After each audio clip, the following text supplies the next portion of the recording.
My father and his friend were talking on the phone. और जब भी वो फ़ोन पर बात करते हैं या रूबरू गुफ्तगू करते हैं तो मैंने पाया है कि वो बहुत ही ज़्यादा फ़लसफ़ा डिस्कस करते हैं। इस दफ़ा भी कुछ ऐसी ही अपॉर्चुनिटी मिली जब वो फ़ोन पर बात कर रहे थे। ये मेरी खुशकिस्मती है कि मैंने उनकी सारी बातें सुनी और मैंने बहुत ही अमेजिंग से फैक्ट्स और फिगर्स हासिल की, और ये भी सोचा कि क्यों ना ये जो लर्निंग मेरी हुई है ये 5 लेसन्स में डिवाइड करके अपने व्यूअर्स के साथ भी शेयर की जाए। तो पेशे खिदमत है आपके लिए वो 5 लेसन्स, लेकिन इस वीडियो में एक स्टोरी भी है जो सम सॉर्ट ऑफ फ़नी भी है, लेकिन इसमें लर्निंग के लिए जो आगे लेसन्स हैं वो इसी में से निकाले गए हैं। तो उम्मीद करता हूँ कि पहले आपको ये छोटी सी स्टोरी बहुत अच्छी लगेगी और उसके बाद हम बात करेंगे उन लेसन्स के बारे में जो मैंने यहाँ से निकाले थे।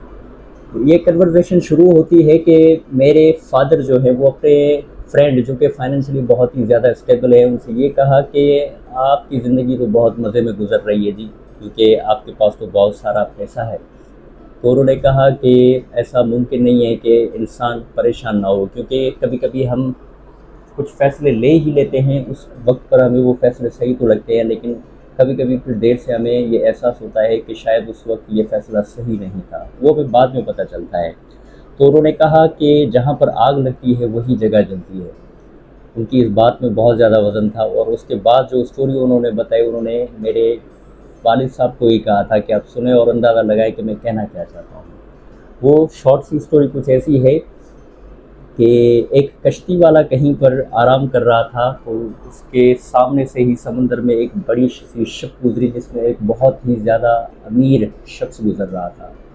उसने दूर से जब उस कश्ती पर उस मछुआरे को आराम करते हुए देखा तो वो हैरान हो गया कि इतनी छोटी सी कश्ती और गुर्बत में रहने के बावजूद वो इतना पुरसुकून कैसे आराम कर रहा है। तो उससे ये तजस्सुस हुआ और ये जानने के लिए वो उसके करीब गया, और उसके करीब पहुंचते ही उसने उससे पूछना शुरू किया कि क्या हम कुछ देर बात कर सकते हैं। तो मछुआरे ने अपनी कैप हटाकर उससे बात करना शुरू की और पूछा कि मैं आपकी क्या खिदमत कर सकता हूँ, कैसे मैं आपकी मदद कर सकता हूँ। तो उस अमीर शख्स ने उससे पूछा कि तुम इस वक्त क्या कर रहे हो। तो उसने बताया कि मैं इस वक्त आराम कर रहा हूँ, क्योंकि आज का जो टारगेट था वो मैंने अचीव कर लिया है। मैंने समंदर से 2 मछलियाँ पकड़ी और उन्हें पका कर खा लिया। मेरा आज का हदफ कंप्लीट हो गया है। तो बजाय कि मैं ज़्यादा कोई काम करूँ, मैं आराम कर रहा हूँ। तो वो अमीर आदमी उसे मशवरा देता है कि तुम उसे क्यों तुम इस वक्त को आराम में क्यों गुजार रहे हो, जबकि तुम बहुत कुछ और कर सकते हो। ये इतना सारा वक्त तुम्हारे पास पूरे दिन का बचा है, तुम इसे इस्तेमाल कर सकते हो। तो वो हैरत से उससे पूछता है कि क्या कर सकता हूँ मैं। अब उनके बीच में एक्सचेंज ऑफ इन्फॉर्मेशन होती है, डायलॉग्स एक्सचेंज होते हैं, जिसके नतीजे में हमारी स्टोरी जो है वो एंडिंग पॉइंट पर पहुँचती है। वो ये एक्सचेंज ऑफ इन्फॉर्मेशन होती है कि अमीर आदमी उससे कहता है कि ये आराम करने के बजाय तुम कुछ और मछलियाँ क्यों नहीं पकड़ लेते। तो मछुआरा कहता है कि इसके पीछे वजह क्या है, मैं क्यों अपनी एनर्जी इस चीज़ में लगाऊँ। तो वो कहता है, अमीर आदमी कहता है कि जो ज़्यादा मछलियाँ तुम पकड़ोगे तो शायद तुम्हारे लिए प्रिजर्व करना भी आसान बन जाएगा, और उसके अलावा तुम चाहो तो वो बेच भी सकते हो। तो उस पर वो गरीब शख्स पूछता है कि फिर मैं क्या करूँगा। तो फिर वो अमीर शख्स उसे बताता है कि अगर ज़्यादा मछलियाँ तुम पकड़ लोगे और उन्हें बेच लोगे तो तुम्हारे पास कुछ मॉनेटरी फाइनेंशियल तुम्हारी कुछ असिस्टेंस हो जाएगी, तुम उस पैसे को इस्तेमाल कर सकते हो। मछुआरा फिर पूछता है क्यों।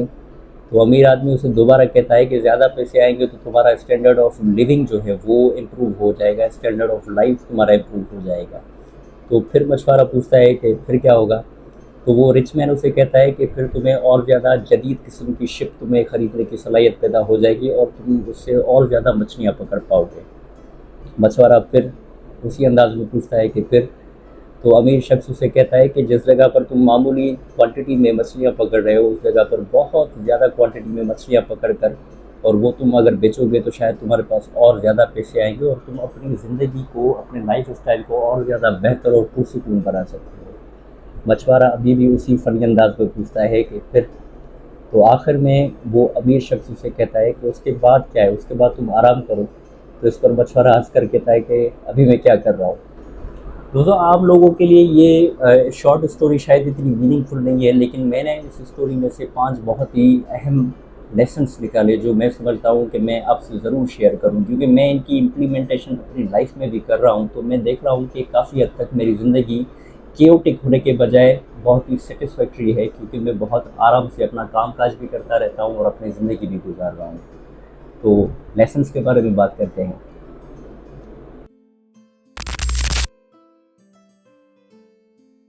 अक्सर ऐसा होता है कि हम अपनी अंदरूनी सेटिस्फैक्शन के बजाय अपनी जो प्रायोरिटी देते हैं वो वेल्थ अर्न करने को दे देते हैं, जिसकी आई फील कि हम बहुत ज़्यादा वक्त जो है वो दौलत कमाने में लगा देते हैं और मुतमईन फिर भी नहीं रहते। हम हमेशा मज़ीद की तलाश में रहते हैं। We always try to find more. लेकिन उसके बजाय कभी आपने सोचा है कि जितना काम आप कर सकते हैं अगर आप सिर्फ उतना ही करें और आपको इनर सेटिस्फेक्शन मिल जाए, तो मुझे नहीं लगता कि इससे ज़्यादा कुछ और तुम्हें करने जैसा होता है।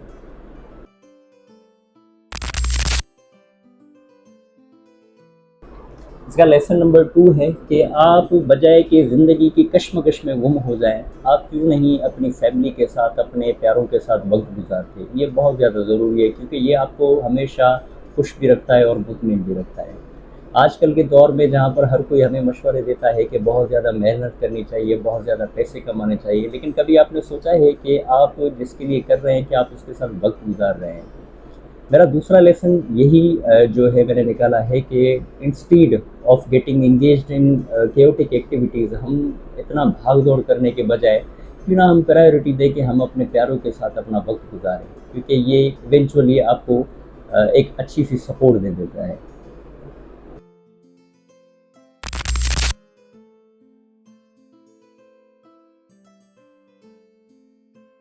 लेसन नंबर 3 है कि हमारी सक्सेस की परसेप्शन बहुत अलग-अलग होती है, लेकिन हम पता नहीं क्यों अज़्यूम कर लेते हैं कि सबके लिए सक्सेस का शेप एक जैसा होता है। एक स्टूडेंट के लिए सक्सेस ये हो सकती है कि वो अपने एग्ज़ाम्स में अच्छे मार्क्स हासिल कर पाए। एक एम्प्लॉयी के लिए सक्सेस का ये रूप हो सकता है कि वो प्रमोट हो जाए, उसकी प्रमोशन हो जाए, उसकी सैलरी इंक्रीज़ हो जाए, उसका लाइफ़स्टाइल बहुत अच्छा हो जाए। एक छोटे से बिजनेसमैन के लिए सक्सेस का जो परसेप्शन है वो डिफरेंट हो सकता है, वो शायद एक टाइकून बनना चाहता है। मैंने ये पाया कि जैसे रिच मैन अपनी सक्सेस को खुद ही देख रहा था, उसी जगह पर पुअर जो है वो मछुआरा जो है वो अपनी सक्सेस को कुछ अलग ही तरीके से देख रहा था। तो ये भी समझ लें कि हर किसी इंसान के लिए सक्सेस की जो शेप है, सक्सेस का जो रंग रूप है, वो अलग अलग है। हम नहीं परसीव कर सकते सबके लिए कि वो सक्सेस जो है वो एक ही जैसी होती है और सबको एक ही टारगेट के पीछे भागना चाहिए।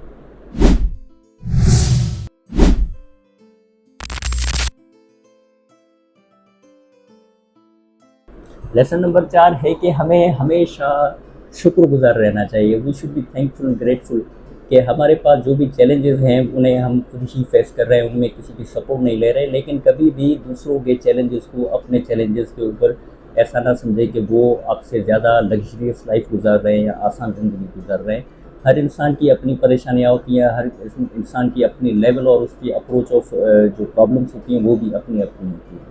तो आप इसे अंदाज़ा ना लगाया करें कि कोई इंसान आसान ज़िंदगी गुजार रहा है। हर किसी के अपने ही फंडे होते हैं, हर किसी के साथ अपनी प्रॉब्लम्स होती हैं और आपको अंदाज़ा भी नहीं होता कि कौन सा इंसान कौन से ट्रबल से गुजर रहा है।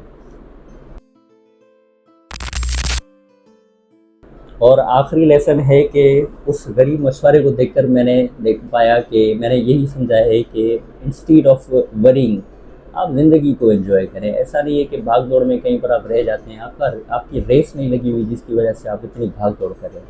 आराम करें, अपना काम ईमानदारी से करें, अच्छे तरीके से करें, इनर सेटिस्फेक्शन गेन करें और अपने प्यारों के साथ वक्त गुजारें। यही आपको मुतमईन करता है। परेशान होने से परेशानियाँ हल नहीं होती, आपके सोचने और काम रहने से, कूल रहने से ही आपके मसाइल के हल निकलते हैं। सो इंस्टीड ऑफ वरिंग, आप कोशिश करें कि आप सेटिस्फाई रहें और मुतमिन रहें और जितनी भी एन्जॉयमेंट आपकी शॉर्ट लाइफ में आप कर सकते हैं, एंजॉय कर सकते हैं, उसे एंजॉय करें बजाय कि आप परेशान हो जाएं। उम्मीद करता हूँ कि ये वीडियो आपकी लाइफ के लिए कुछ ना कुछ रोल ज़रूर अदा करेगी और इसी के साथ मैं अलविदा चाहूँगा। बहुत शुक्रिया।